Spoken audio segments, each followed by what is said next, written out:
Hello everyone, आज हम करने वाले हैं type 4 of percentage chapter, that is percentage increase and decrease जहाँ पे इक्वल होता है। ठीक है, अभी तक हमने देखा था अपने लास्ट वीडियो में कि जहाँ पे हमारा जो परसेंटेज चेंज था, यानी कि हम बोले दो चीज़ें, एक इंक्रीज़ है एक डिक्रीज़ और वॉट एवर इट इज़, हमारी वो दोनों जो थी वो अलग अलग थी।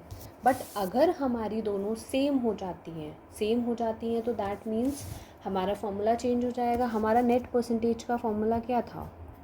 नेट परसेंटेज का हमारा फॉर्मूला था, हमारा x% लिखते हैं, फिर y% प्लस XY अपॉन 100 करते हैं हम। ठीक है, अब ये जो हमारा था, आप ऐसे याद कर लो x प्लस वाई। ठीक है, x प्लस वाई प्लस XY जो हमारा था वो अलग अलग वैल्यूज़ थी, बट हमारी सेम वैल्यूज़ हो जाती हैं। और जहाँ पे एक हमारा लॉस होता है और एक हमारा गेन होता है, यानी कि एक नंबर बढ़ रहा है एक नंबर कम हो रहा है, या फिर ये हमारा कम हो रहा है ये बढ़ रहा है।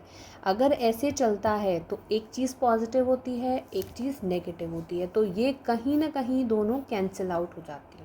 ठीक है, और ये दोनों जो वैल्यूज़ हैं वो सेम हो जाएंगी, तो ये हो जाएगा हमारा x² / 100। और कहीं ना कहीं हम बोल सकते हैं कि एक माइनस है एक प्लस है, तो ये माइनस होगा। तो जो हमारा नेट चेंज आता है वो इसमें हमेशा लॉस रहता है। लॉस बोल सकते हो या डिक्रीज़, हमेशा लॉस या डिक्रीज़ रहेगा। ये बहुत ही इजी सा कॉन्सेप्ट है, तो इसके 2-3 क्वेश्चंस ही लिए हैं मैंने। तो let's see, first one is a value increases 10% and decreases 10%, find net change. यानी कि एक बढ़ रहा है एक घट रहा है, तो यानी कि एक 10 हो जाएगा पॉजिटिव, एक माइनस का 10 हो जाएगा, फिर माइनस XY/100। ठीक है, तो यानी कि ये कट गया हमारा, ये कट गया, तो ये माइनस का हमारा 1% बचा, और दैट इज़ डिक्रीज़। माइनस है तो इसका मतलब डिक्रीज़। ठीक है, अब ये सब करने की नीड नहीं है जब हमें फॉर्मूला पता है। फॉर्मूला हमारा क्या होता है, x² / 100 हमारा लॉस होता है।